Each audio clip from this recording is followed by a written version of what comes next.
भाग चौथा. घरचे निमंत्रण. 1. शुद्धोदनाची शेवटची भेट.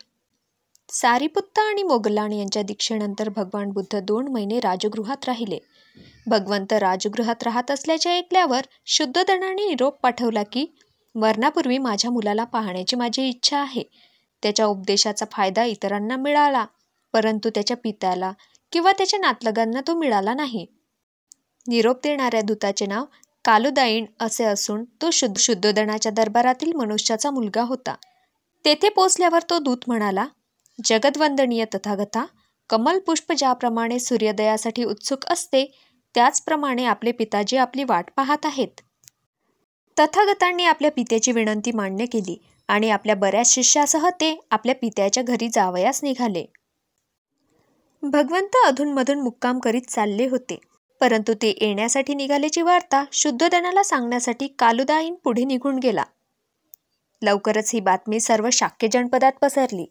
संबोधी प्राप्त करून घेण्यासाठी गृहत्याग केल्यावर गृहहीन होऊन फिरत असताना सिद्धार्थ आपला उद्देश सफल झाल्यामुळे कपिलवस्तूला आपल्या घरी परत येत आहे. ज्याच्या त्याच्या तोंडी हेच शब्द होते. आपले नातलग आणि मंत्री यांच्यासह शुद्धोदन आणि महाप्रजापती ही दोघेही आपल्या पुत्राला भेटण्यासाठी निघाली. आपला मुलगा दुरूनच त्यांना दिसला तेव्हा त्याचे सौंदर्य, गांभीर्य आणि तेज पाहून ते थक्क झाले आणि त्यांचे अंतःकरण अत्यानंदाने भरून तो आनंद व्यक्त करण्यास त्यांना शब्द सापडेनात. हा खरोखरच त्यांचाच पुत्र होता. हेच ते सिद्धार्थाचे रूप. तो महान श्रमण त्याच्या हृदयाच्या किती जवळ होता आणि तरीही त्यांच्यातील अंतर किती दूर होते. तो मुनिश्रेष्ठ आता त्यांचा पुत्र सिद्धार्थ नव्हता. तो बुद्ध, भगवान, अहर्त, सत्यविद्य आणि सगळ्या मानवजातीचा गुरु होता. आपल्या पुत्राचे धार्मिक श्रेष्ठत्व लक्षात घेऊन शुद्धोदन रथातून खाली उतरला आणि प्रथम त्याला वंदन करून म्हणाला, आम्ही तुला पाहिल्याला आता 7 वर्ष लोटली. या क्षणाची आम्ही किती आतुरतेने वाट पाहत होतो. नंतर भगवान बुद्ध आपल्या पित्यासमोर बसले. राजा आपल्या पुत्राकडे टक लावून पाहू लागला. त्याच्या नावाने त्याला हाक मारण्याची फार इच्छा होती, पण तसे धैर्य त्याला होईना. सिद्धार्था, तो मनातल्या मनात उद्गारला, सिद्धार्था, आपल्या पित्याकडे परत ये आणि पुन्हा त्याचा पुत्र हो. परंतु आपल्या पुत्राचा निश्चय पाहून त्याने आपल्या भावना दाबून टाकल्या. तो आणि महाप्रजापती दोघेही उदास झाले. याप्रमाणे पिता आपल्या पुत्रासमोर बसला आणि दुःखात आनंद आणि आनंदात दुःख मानू लागला. त्याला आपल्या मुलाचा अभिमान वाटत होता. तरी पण आपला थोर पुत्र कधीही आपला वारस होणार नाही या कल्पनेमुळे त्याचा अभिमान लोप पावला. मी तुला माझे राज्य देईन, राजा म्हणाला, पण जर तुला ते दिले तर तू ते मातीमोल मानशील. आणि भगवंत म्हणाले, राजाचे अंतःकरण प्रेमाने भरलेले आहे व आपल्या पुत्राबद्दल त्याला अत्यंत दुःख होत आहे हे मी जाणतो.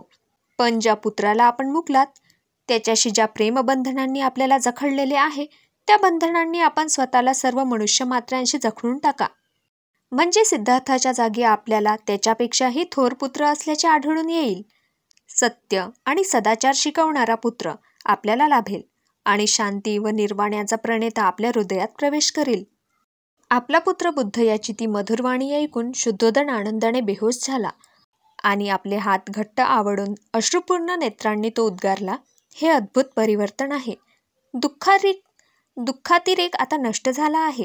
प्रारंभी माझे हृदय दुःखाने जड झाले होते, पण आता तुझ्या महान त्यागाचे फळ मला चाखावयास मिळणार आहे. समर्थ अशा अनुकंपेने प्रेरित होऊन गेल्यामुळे आपले धर्मविषयक उदात्ताचे उद्दिष्ट साध्य करण्यासाठी सत्तेची अभिलाषा तू सोडून द्यावीस हे योग्यच होते. मार्ग सापडल्यावर आता मुक्तीसाठी उत्सुक असलेल्या सर्वांना तू आपल्या धम्माची शिकवण देऊ शकशील. शुद्धोदन स्वगृही परतला आणि भगवान बुद्ध आपल्या शिष्यासह वनातच राहिले. दुसऱ्या दिवशी सकाळी भगवंत आपले भिक्षापात्र घेऊन कपिलवस्तूमध्ये भिक्षेसाठी निघाले. त्यावेळी पुढील बातमी पसरली. ज्या नगरातून सिद्धार्थ रथात बसून आपल्या सेवकांसह जात असे त्याच नगरात तो आता भिक्षा मागण्यासाठी घरोघर फिरत आहे. त्याने लाल मातीच्या रंगाचे चिवर परिधान केले असून त्याच्या हातात मातीचे एक भिक्षापात्र आहे. ही विचित्र वार्ता ऐकून शुद्धोदन घाईघाईने गेला व भगवंतांना म्हणाला, तू माझ्या नावाला असा काळीमा का फासतोस? तुला आणि तुझ्या भिक्खूंना मी सहज अन्न पुरवू शकेन हे तुला माहीत नाही काय? भगवंत उत्तरले, ही माझ्या संघाची प्रथा आहे. पण हे कसे शक्य आहे? अण्णासाठी भिक्षा मागणाऱ्यांपैकी तू नाहीस. होय पिताजी, भगवंत म्हणाले. आपण राजाचे वंशज आहोत असे तुम्ही व तुमच्या वंशीयांना वाटत असल्यास म्हणावे, परंतु मी प्राचीन बुद्धांचा वंशज आहे. ते आपले अन्न भिक्षा मागून मिळवित असत आणि भिक्षेवरच ते नेहमी आपली निर्वाह करीत असत. शुद्धोधन निरुत्तर झाला तेव्हा तथागत पुढे म्हणाले, जेव्हा एखाद्याला गुप्तधन मिळते तेव्हा त्यातील मौल्यवान रत्नांची भेट त्याने आपल्या पित्याला द्यावीत अशी रीत आहे. म्हणून माझ्या या धम्मरूपी धनाची भेट मला आपल्याला देऊ द्या. भगवंत पित्याला पुढे म्हणाले, जर आपण आपल्या सुखस्वप्नातून मुक्त व्हाल, आपले अंतकरण सत्यासाठी उघडे कराल, आपण सदाचाराचा उत्साह बाळगाल आणि सद्धम्माचा मार्ग स्वीकाराल, तरच आपल्याला शाश्वत असा आनंद लाभेल. शुद्धोधनाने हे सर्व शांतपणे ऐकले व म्हटले, बाळ, तू जे म्हणतोस त्याप्रमाणे वागण्याचा मी प्रयत्न करीन. 2. यशोधरा व राहुल यांची भेट. शुद्धोधनाने तथागतांना आपल्या घरी आणले व घरच्या सर्व मंडळींनी त्याचे आदराने स्वागत केले. पण राहुलची आई यशोधरा मात्र पुढे आली नाही.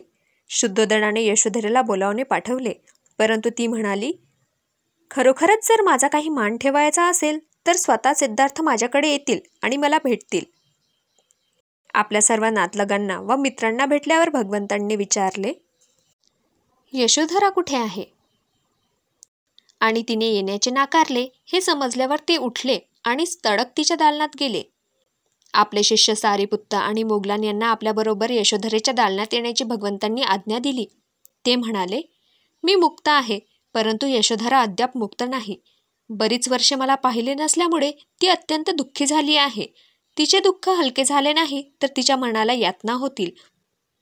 पवित्र तथागताला तिने स्पर्श केला तर तुम्ही तिच्या आड येऊ नये. यशोधरा आपल्या दालनात विचारमग्न स्थितीत बसली होती.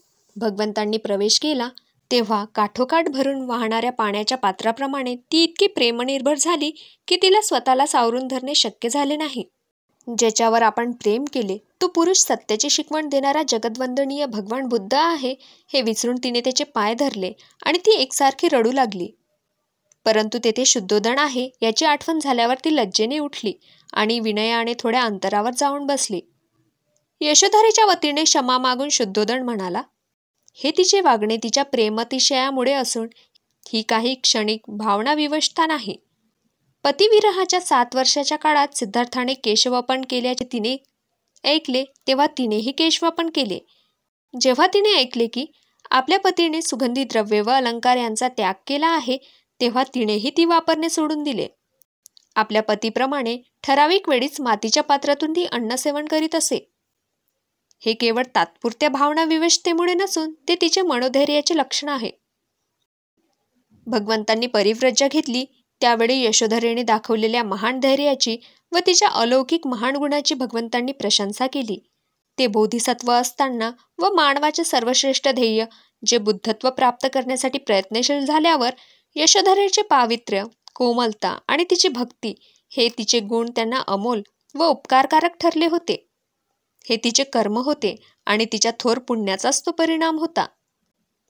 तिचे दुःख शब्दातीत होते आणि तिच्या जीवनातील उदात्त वृत्तीमुळे तिच्या आध्यात्मिक पुण्याईच्या कीर्तीत भर पडत होती आणि तिला अद्वितीय व्यक्तिमत्व प्राप्त झाले होते.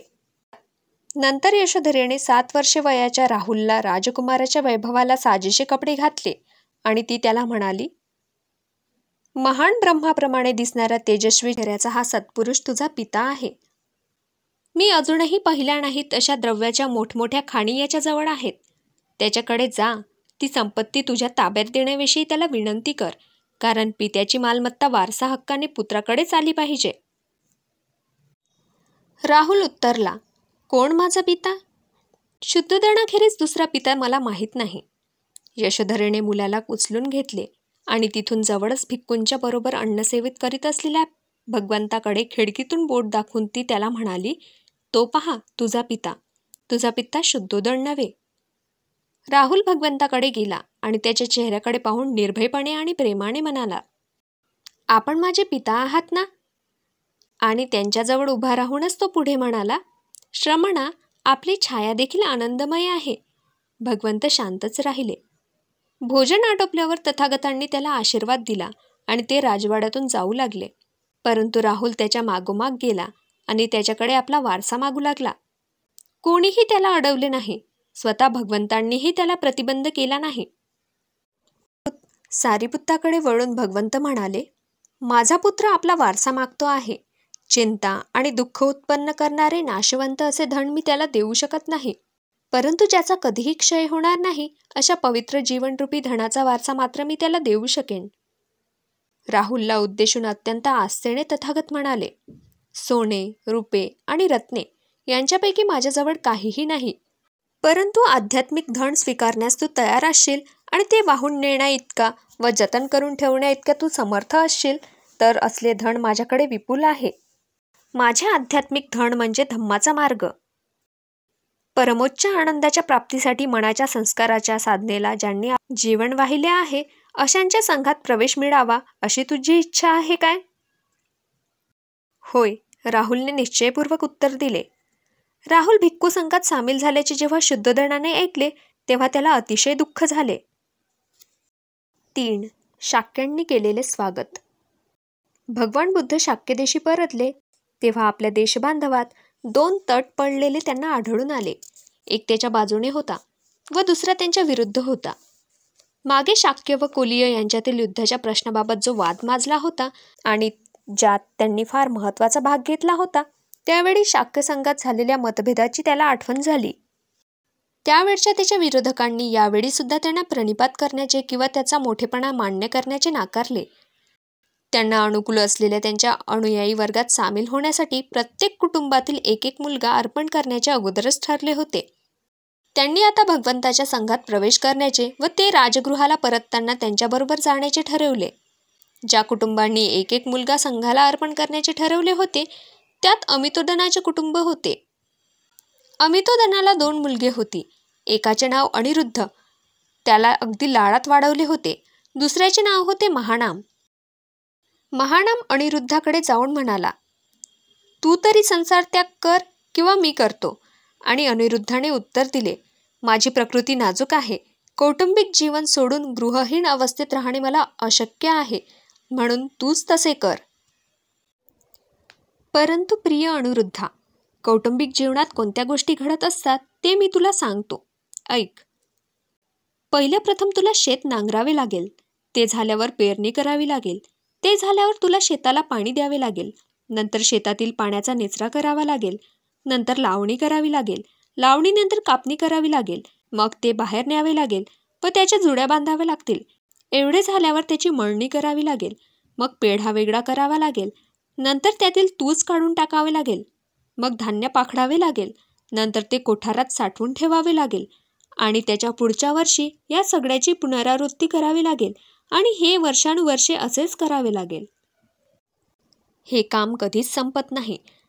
आपल्या श्रमांना कधीच अंत नसतो. काम कधी संपेल, श्रमाचा शेवट केव्हा होईल, आपल्या पंचेंद्रियांना सुख उपभोगताना न मुक्ता आपल्याला विश्रांती कशी मिळेल? प्रिय अनिरुद्धा, काम हे कधीच संपत नाही. आपल्या श्रमांना कधीच अंत नसतो. मग कौटुंबिक कर्तव्य करण्याचा विचार तू कर. मीच कौटुंबिक जीवन सोडून गृहहीन अवस्थेत जाण्यास निघतो, अनिरुद्ध म्हणाला. आणि शाक्य अनिरुद्ध आपल्या आईकडे जाऊन म्हणाला, आई, कौटुंबिक जीवन सोडून गृहहीन अवस्थेत पाण्यात जाण्याची माझी इच्छा आहे. त्यासाठी मला परवानगी दे. शाक्य अनिरुद्धाने याप्रमाणे म्हटल्यावर त्याची आई त्याला म्हणाली, लाडक्या अनिरुद्धा, तुम्ही दोघे माझे लाडके पुत्र आहात आणि तुमच्यात कोणताही दोष मला दिसत नाही. माझ्या इच्छेविरुद्ध केवळ मृत्यूमुळेच एके दिवशी तुमची व माझी ताटातूट होईल. परंतु मी जिवंत असताना तुम्ही कौटुंबिक जीवन सोडून गृहहीन अवस्थेत जावे यास मी कशी संमती देऊ? पुन्हा एकदा अनिरुद्धाने तीच विनंती केली आणि त्याला तेच उत्तर मिळाले. अनिरुद्धाने आपल्या आईला तिसऱ्यांदा तीच विनंती केली. त्यावेळी शाक्य राजा भद्दीय याची शाक्यांवर सत्ता होती आणि तो अनिरुद्धाचा मित्र होता. त्यामुळे राजा संसार त्याग करणार नाही असे वाटून ती अनिरुद्धाला म्हणाली, लाडक्या अनिरुद्धा, जर राजा शाक्य भद्दीय याने संसार त्याग केला तर तूही त्याच्याबरोबर जा. नंतर अनिरुद्ध भद्दीयाकडे गेला आणि त्याला म्हणाला, प्रिय मित्रा, माझ्या संसार त्यागात तुझ्यामुळे अडथळा येतो आहे. मग प्रिय मित्रा, मी तो अडथळा दूर करतो. मी तुझ्याबरोबरच आहे. तुझ्या इच्छेप्रमाणे तू संसार त्याग कर. प्रिय मित्रा, आपण दोघेही संसार त्याग करूया. प्रिय मित्रा, संसार त्याग करण्यास मी असमर्थ आहे. तू दुसरे काहीही करावयास मला सांगितले तरी मी ते करीन. तू एकटाच संसार त्याग कर, भद्दिय म्हणाला. प्रिय मित्रा, जर तू संसार त्याग केलास तरच मीही करावा असे आईने सांगितले आहे. आणि तूही आत्ताच म्हणाला की जर तुझ्या संसार त्यागात माझ्यामुळे अडथळा येत असेल तर तो अडथळा तू दूर करतो. मी देखील संसार त्यागास तुझ्या इच्छेप्रमाणे तुझ्या बरोबरच आहे. म्हणून प्रिय मित्रा, आपण दोघेही संसार त्याग करूया. शाक्य राजा भद्दिय अनिरुद्धाला म्हणाला, प्रिय मित्रा, 7 वर्षे थांब. 7 वर्षानंतर आपण बरोबर संसार त्याग करू. प्रिय मित्रा, 7 वर्षे हा फार दीर्घ काळ आहे. मी 7 वर्षे थांबू शकत नाही. भद्दिय आणि ती मुदत 6 वर्षावर आणली आणि क्रमाक्रमाने ती 1 वर्षावर आणली. मग 7 महिन्यांवर आणि क्रमाक्रमाने ती 1 महिन्यावर आणि मग 1 पंधरवड्यावर आणली. प्रत्येक वेळी अनिरुद्ध म्हणाला, इतका दीर्घकाळ मी थांबू शकत नाही. मग राजा म्हणाला, मित्रा, माझ्या पुत्रांवर व भावांवर राज्य सोपवेपर्यंत 7 दिवस थांब. 7 दिवस म्हणजे काही फार नव्हते. तितका काळ थांबण्यास मी तयार आहे. अनिरुद्धाकडून त्याला तसे उत्तर मिळाले. याप्रमाणे शाक्य राजा भद्दिय, अनिरुद्ध, आनंद, भगू, किबिल आणि देवदत्त हे पूर्वी जसे क्रीडा उद्यानावर चतुरंग सेनेसह मिळून जात असत तसे यावेळीही चतुरंग सेनेसह ते 6 जण आणि त्यांच्याबरोबर उपाली नावाचा न्हावी असे सगळे मिळून 7 जण बाहेर पडले. काही अंतर चालून गेल्यावर त्यांनी आपल्या सेनेला परत पाठवले आणि शेजारच्या जनपदात त्यांनी प्रवेश केला. आपल्या चांगल्या चांगल्या वस्तू त्यांनी काढल्या आणि आपल्या सर्व वस्त्रात गुंडाळून त्यांनी त्यांचे एक गाठोडे बांधले आणि ते उपाली न्हाव्याला म्हणाले, मित्रा, तू आता कपिलवस्तूला परत जा. तुझ्या उदरभरणासाठी या वस्तू तुला पुरतील. आम्ही आता भगवान बुद्धाकडे जातो. आणि मग ते पुढे गेले. ते पुढे चालू लागले आणि उपाली घरी जाण्यास परतला. 4. बुद्धाला गृहस्थाश्रमी बनवण्याचा शेवटचा प्रयत्न. आपला मुलगा आता जात आहे आणि आपल्याला तो पुन्हा कधीही भेटणार नाही या विचाराने शुद्धोधन खूप रडला. नंतर शुद्धोधनाने आपला मंत्री व आपल्या कुटुंबाचा पुरोहित याच्याशी विचारविनिमय केला आणि कुटुंबात परत राहण्याविषयी आपल्या पुत्राचे मन ते वळवू शकतील काय याबद्दल त्यांना विचारले. राजाच्या इच्छेला मान देण्यासाठी तो पुरोहित मंत्र्याला बरोबर घेऊन निघाला आणि त्याने भगवान बुद्धास वाटेतच गाठले. त्यांनी त्यास यथोचित अभिवादन केले आणि त्याची संमती मिळाल्यावर ते त्याच्याजवळ बसले. झाडाच्या सावलीत बसलेल्या भगवंतांना उद्देशून पुरोहित म्हणाला, राजकुमार, आपला वियोगरूपी बाण हृदयात रुतल्यामुळे त्यांच्या नेत्रातून अश्रूंचा पूर वाहत आहे. त्या महाराजांच्या भावनांचा आपण क्षणभर विचार करा. त्यांनी आपल्याला घरी परतण्याची विनंती केली आहे. आपण घरी परतलात तर त्यांना शांतपणे मृत्यू येईल. आपला निश्चय धर्मावर केंद्रित आहे हे मला माहीत आहे आणि मला हेही माहीत आहे की आपला हा संकल्प बदलणारा नाही. परंतु आपण गृहहीन अवस्था पत्करल्यामुळे मानसिक यातनांच्या ज्वाला मला अग्निप्रमाणे भाजून काढत आहेत. आपण कर्तव्यावर प्रेम करीत असता म्हणून कर्तव्यासाठी या संकल्पाचा त्याग करा. काही काळ पृथ्वीच्या सार्वभौमत्वाचा उपभोग घ्या. शास्त्रानुसार योग्य वेळी आपण वानप्रस्थात जाऊ शकालच.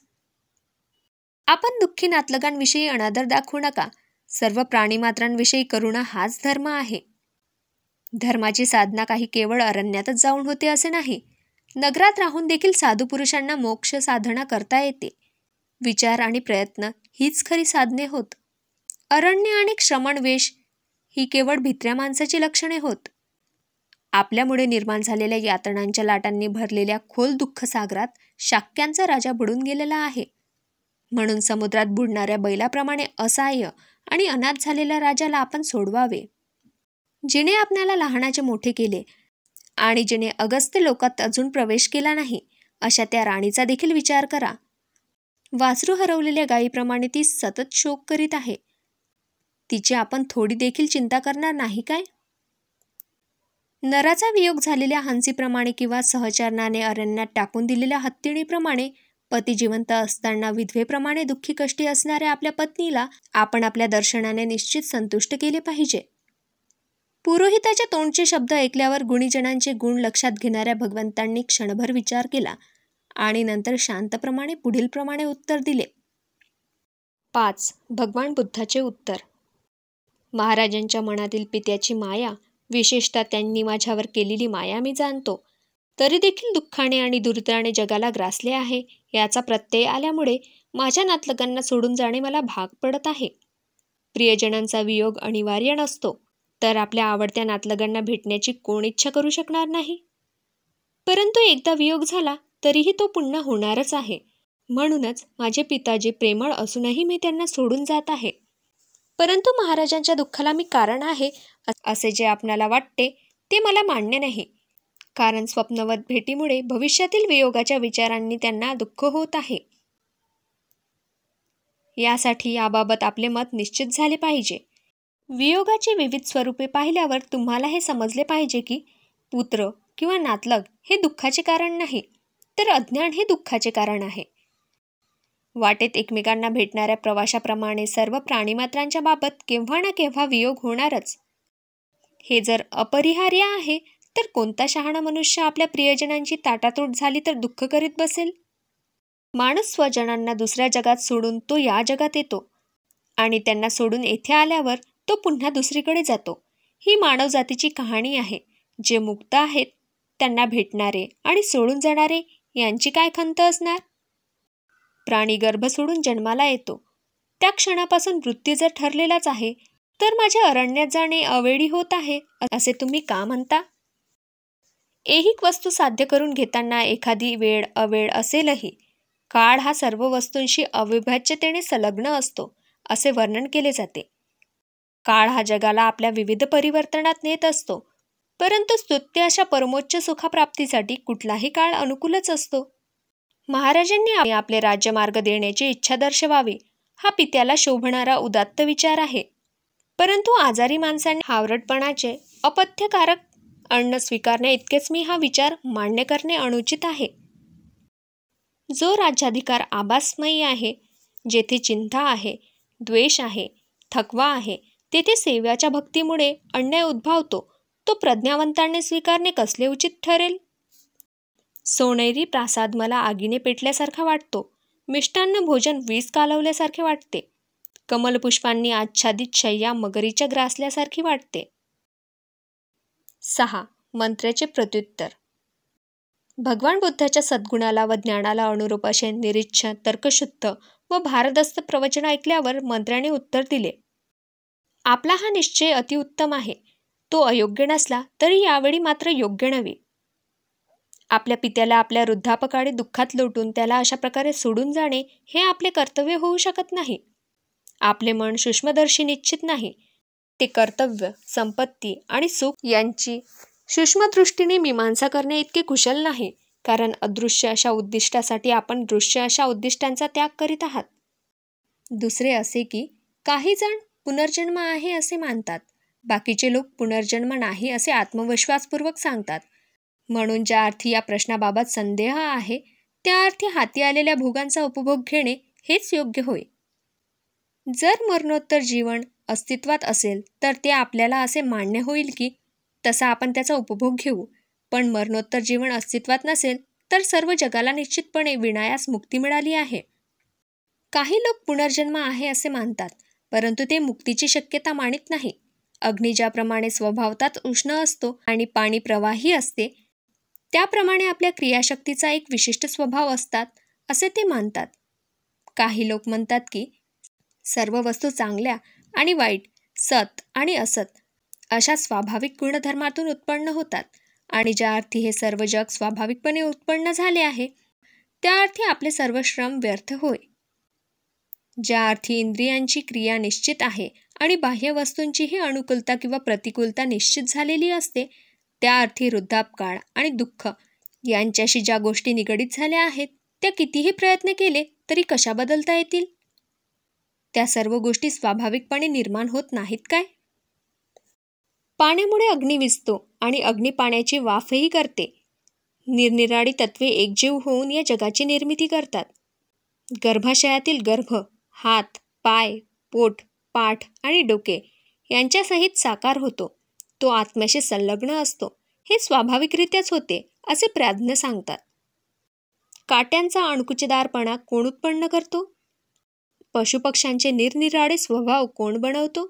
हे सर्व स्वभावताच उत्पन्न होते. त्यात इच्छेकडून कोणतीही क्रिया घडत नाही. मग इच्छाशक्ती या नावाची चीज कशी असू शकेल? इतर काही जण म्हणतात की ईश्वर सृष्टी निर्माण करतो, तर मग आत्म्याने जाणीवपूर्वक प्रयत्नशील राहण्याची आवश्यकता काय आहे? जो जगाला गतिमान करतो तोच त्या गतीला विरोध करतो. काही लोक म्हणतात की जन्मास येणे आणि नाश पावणे या दोघांचेही कारण आत्मा आहे, परंतु ते असे म्हणतात की जन्मास येणे हे विनायासच होते, पण मोक्षप्राप्ती मात्र प्रयासानेच लाभते.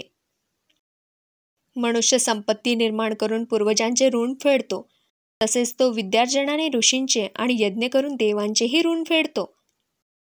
मनुष्य ह्या 3 ऋणांचे ओझे घेऊनच जन्माला येतो. या ऋणांतून मुक्त होतो त्याला खरी मुक्ती मिळते.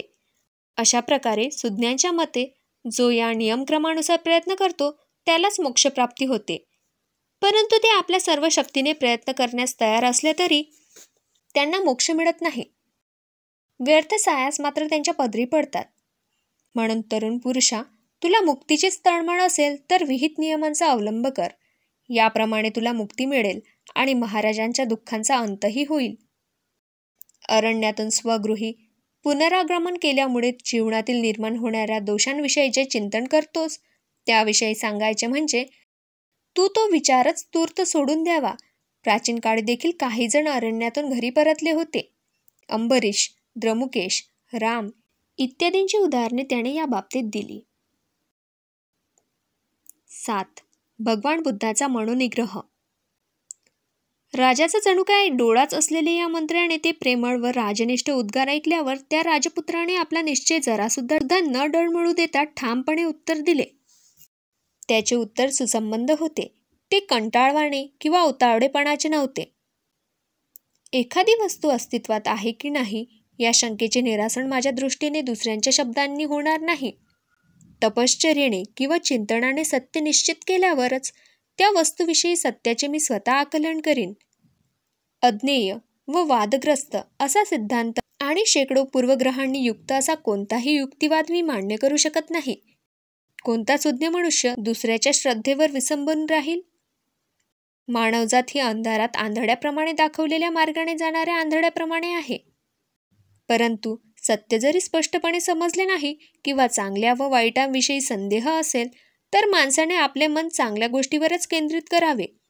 सत्प्रवृत्तीच्या माणसाला काही व्यर्थश्रम सुद्धा शेवटी कल्याणकारकच ठरतात. परंतु ही पवित्र परंपरा अनिश्चित आहे. हे पाहिल्यानंतर विश्वसनीय व्यक्तींनी जे सांगितले तेच बरोबर होय हे लक्षात घ्या. आणि विश्वसनीयता म्हणजे निर्दोषता हे लक्षात ठेवा. जो सर्वस्वी निर्दोष आहे तो सत्याचा अपलाप करणार नाही. आणि घरी परतण्याविषयी आपण मला जे सांगितले त्याविषयी बोलावयाचे म्हणजे आपण दिलेली उदाहरणे प्रमाण होऊ शकत नाहीत. कारण कर्तव्य ठरवताना ज्यांनी प्रतिज्ञाभंग केला आहे अशांची उदाहरणे प्रमाण म्हणून कशी धरता येईल? म्हणून सूर्य कदाचित पृथ्वीवर पडेल, हिमालय पर्वतही आपले स्थान सोडेल, परंतु इंद्रिय सुख उपभोगासाठी संसारी मनुष्य बनून मी कधीही घरी परत जाणार नाही. मी भडकलेल्या अग्नीत प्रवेश करेन, पण माझे उद्दिष्ट साध्य केल्याशिवाय मी घरी परतणार नाही. एवढे बोलून तथागत उठले आणि आपल्या वैराग्ययुक्त दृढ निश्चयानुसार पुढे चालू लागले. त्यांचा अविचल निश्चय ऐकल्यानंतर दुःखाने भारावून विषण्ण नजरेने थोडा वेळ त्यांच्या मागोमाग जाऊन तो मंत्री आणि ब्राह्मण अश्रुढाडीत हळूहळू कपिलवस्तूला परतले. राजपुत्राविषयीच्या प्रेमामुळे आणि राजावरील त्याच्या भक्तीमुळे ते परत येताना पुन्हा पुन्हा थांबून मागे वळून पाहू लागले. आपल्या तेजाने तळपणाऱ्या कुणाच्याही हाती न गवसणाऱ्या त्या तथागताकडे ते पाहूही शकत नव्हते किंवा त्याच्यावरून दृष्टीही काढू शकत नव्हते. घरी परतण्यासाठी त्यांचे मन वळवण्यात अयशस्वी झाल्यावर तो मंत्री आणि उपाध्यक्ष अडखडत्या पावलांनी परत फिरले आणि एकमेकांना विचारू लागले, आपल्या प्रिय पुत्रासाठी झुरत असलेल्या राजासमोर आपण जावे तरी कसे आणि त्यांची भेट तरी कशी घ्यावी?